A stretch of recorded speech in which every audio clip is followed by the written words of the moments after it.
gonna swim, bike, and run in the corner sun. We're gonna swim, bike, and run in the corner sun. 2021. Thank you, Poncho Man. Welcome, everybody. Breakfast with Bob, not quite Kona edition. My name is Bob Babbitt. We're brought to you by Challenge North America, Credo Try, You Can, Hoka One One Velo Fix, Normatec Canyon Bikes, and our Challenged Athletes Foundation. Right before COVID hit, we sent out 3,921 grants, totaling $5.9 million to keep challenged athletes in the game of life through sport. Coming up this next weekend is Challenge Miami. We have an amazing field: Jan Frodeno, Lionel Sanders, Rudy Von Berg, and who better to let us know who's going to be doing what in a new segment we call Long Shots with Mr. Sam Long. How you doing, Sam? Oh, it's really great to be here, and just hearing Poncho Man, that's getting me pretty excited for October. But it's great to chat with you as always. So yeah, that'll be your first. Will that be your first Kona? First one as a pro. Yep, I've been once as an age grouper, but it's going to be the first real big dance for me. Exactly. So it must be hard. You're coming off the Challenge Daytona. You were ninth there and had a great race. What I love about that, between 3:05 and 3:07, you had like 9 guys, right? In a little over 2 minutes. The field was so tight.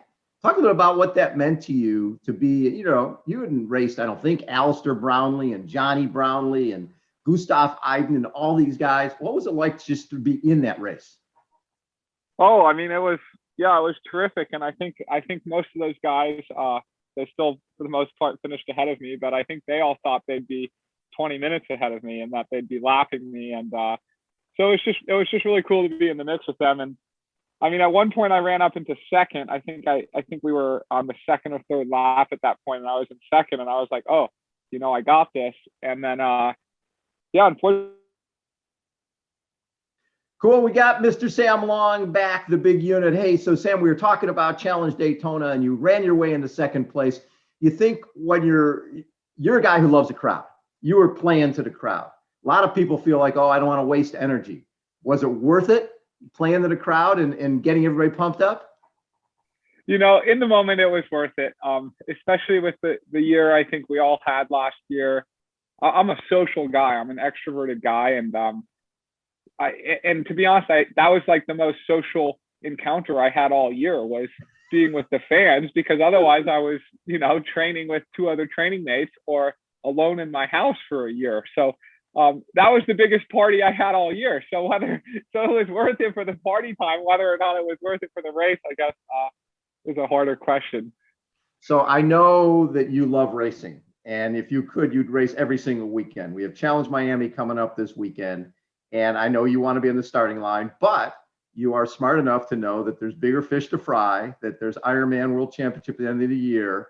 I wanted to get your thoughts on, you've got, coming into this race, it's a mile swim. It's a little shorter bike, 37.5, 10.5 mile run, again on the track.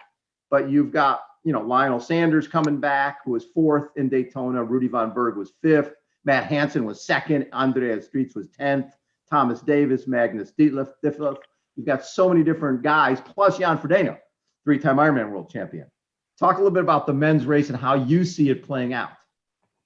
Yeah, absolutely. So I've been thinking a lot about it, and I guess I'll give you my top 5 picks here Sure. that I was thinking about. And so for first, I put Jan Frodeno as winning this thing, and I think if there's one truth in this sport, it's that you never bet against Jan when he's on a start list. I mean, if you do, you're kind of crazy. So I put him as first. Of course, that just because you should get first doesn't always mean you do. So much can happen in a race. And then actually in second place, I put down Tyler Butterfield, a good training mate of mine. And I think he's really excited. And the reason I put him in here is I think he'll play the race dynamic really well. He's someone who's done well in Ironman, but he also raced ITU when he was younger. So I think he'll know how to position himself in the swim and then play the bike smart. And then I've got him pegged for the fastest run of the day, actually. And then third, I've got Matt Hansen for third. And again, I think he's going to just play that strategy. He's going to go hard all day. He's going to lose a time gap out of the swim, but then he's going to play the bike smart and bike hard and also run hard. So I got him for third. And then fourth, I've got my big buddy Lionel Sanders. And the reason I've got him in fourth is I think he's just going to lose too much time in the swim. I think actually it's going to be a harder swim for slower swimmers than Daytona was, because you still have the upper echelon of really fast swimmers. So the fast swimmers are going to get a big time gap. And then if you fall off, you're not going to have anyone fast to swim with. So I predict a bigger gap. And then with the shorter bike and shorter run, it's going to be harder to make that up. And then my fifth place is Rudy Von Berg. And in a lot of ways, I'd like to put him up higher. I mean, it's so hard to get this top five. This is who I think will be top five, and the order could switch. And I just think that's because Rudy, he's going and he's doing it. But I think he's playing it smart. He's got his whole year planned out, and he's still trying to fry bigger fish. You know, it's interesting because we had in that last race, you had guys who cycled their way through the field, like Magnus Ditlev. I think he was like nearly last out of the water and rode his way, into the lead. So talk a little bit about the fact that the swim is a mile and the bike ride is 37. You think people will go harder in the swim because they know they can stay away on the bike? I don't think so. I think with most triathletes, we kind of settle into that threshold, and the pace for 1650 compared to 1900 or 2000 is more or less the same. At least for me, it's pretty much the same. But I think it's more the dynamic that we had kind of more middle, upper, and backpack swimmers at Daytona, so that it took a long time to stretch out. While I suspect that here we're going to see a few guys, because we've got two ex-collegiate swimmers in Scott Haberly and Andrew Kiley, who I think are really going to be able to push that swim pace. But I think Jan is going to be able to swim with them. So I think Jan's going to be really stoked that they're there, and that's going to essentially give him like a boost up starting the bike. And I think, I mean, I honestly think if I was Jan, I think his goal is to try and lap Lionel Sanders by the time Lionel gets out of the water, because it's a shorter track too. So if that happens, I mean, that's big money, for him. And we're going to see an explosion, an atomic bomb go off with Lionel if that happens. Because how much Lionel wants Jan. I mean, that's one of those things that a number of years ago when Lionel raced him at Oceanside, Jan flatted, and Lionel was like, "Oh my God, I want to stop and help him fix his tire because I want to race this." Because I want to race him, exactly. So I'm in Arizona now, and Lionel's here, and I've seen him at the pool now 3 times, which is great. And I mean, I would love to see Lionel win this thing, but I just don't see the dynamics quite playing out into his factor. But I will say, last week he invited me, and I said, no, thank you. I'm not in that kind of fitness. He invited me for a track workout. It was 5K, 3K, 2K. And he did the 5K at 5-minute pace per mile and then just went down. So, I mean, that's a wicked workout to be doing. Wow. So you heard the rumors go in race week that a lot of the ITU guys were saying, we want to lap this big mouth Sam Long guy, right? you're not somebody who misses that type of stuff. What did it mean to you to basically get some street cred that, hey, I was up there in second place and I faded to ninth, but I can play in the sandbox. Yeah, exactly. I mean, that's what I was out there to prove. Really, when I got on that Daytona start list and exactly feeling the energy, feeling, really the stars of this sport talking about how I'm a big mouth and not backing it up and how I'm going to do so terrible. I mean, I was kind of between a rock and a hard place. I knew if I didn't perform, I'd lose respect from a lot of my idols and the peers I look up to the most. So I was just out to prove that I belonged, really, when I was on the Daytona start list. Did you get any comments from guys afterwards coming up and going, hey, good race? You sort of surprised me. Yeah, I definitely did. And that was really nice to get. Very cool. What did you take away from that whole racetrack experience? Because obviously we're talking, Daytona, Miami, Watkins Glen, Laguna Yep. Seca. There's going to be more of these moving forward. Obviously it suits you.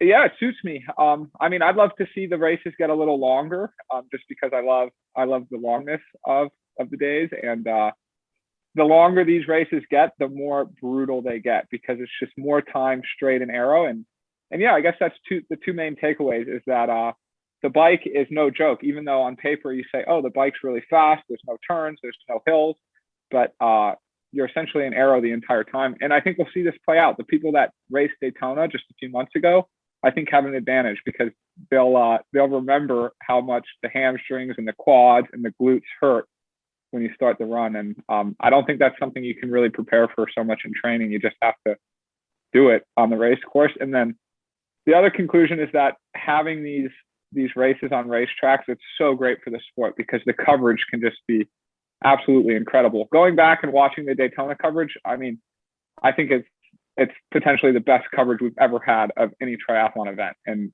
that's an amazing achievement. What's fascinating about that, if you ask the NASCAR guys who filmed it, they'd give themselves a 2, right? Right. In terms of the way they put it. Yeah. I'm like, guys, that was great coverage. And if that's a 2, I can't wait to see a 7. It's going to be pretty amazing. So this is 17 laps on the bike and 7 laps on the run. What type of mental strength does that take to just be able to do these laps over and over again? See, I think everyone's maybe a bit different, but I like the lap mentality. For me, it almost makes it easier, because it's like I take it one lap at a time, and I don't even think about how many laps it is. It's just own one lap, and whether one lap takes you 5 minutes or 10 minutes or 20 minutes, I just focus on the one lap aspect at a time and say, how do I make every lap better and every lap better? And I find it actually goes incredibly quick when it's a lap race. I find it much worse when it's like, say, in an Ironman race, and it's like, hey, you got 13 miles out, no turn on the run. You do one U-turn, and then you come all the way back, and there's nothing to look at, there's nothing to do, and you're just thinking like, where the heck is the finish line? So now that you've had that racetrack experience for next year for Daytona, would you train any differently, or do you feel like you had it pretty wired? I'll definitely train differently. Yeah, in a few ways. One, I'll do quite a bit on the indoor trainer. I did some last year trying to prepare for it, but I think the indoor trainer is absolutely the best way to prepare for a racetrack environment, because yeah, you can just get an arrow and you force yourself to hold arrow, even if it's lower watts. Yeah, to prepare for that. And then, yeah, I actually think I did a little bit too much high intensity on the run. Like I was thinking, oh, since I'm running with ITU boys, like they're going to be running like 445 miles. So I better teach my body how to run 445 miles. And then all but Matt Hansen and Gustav, we all ran like 525s to 530s. We all ran the same as what we normally run. So I should have just prepared to run 520s as opposed to 450s. And I think I would have gone a bit better. So any thoughts on the women's race? Yeah, I'm super excited. Super excited for the women's race too. I've got Ann Hogg down for the win and Paula down for second. I think we're going to see a little bit of redemption action. And yeah, I mean, that would have been a much closer battle had Ann not gotten a penalty. And I think the women's race is equally as exciting as the men's race. And I think it's going to be close. I think Paula, you know, she's now got new sponsors. She's got a lot of pressure on her chest. She just bought a house.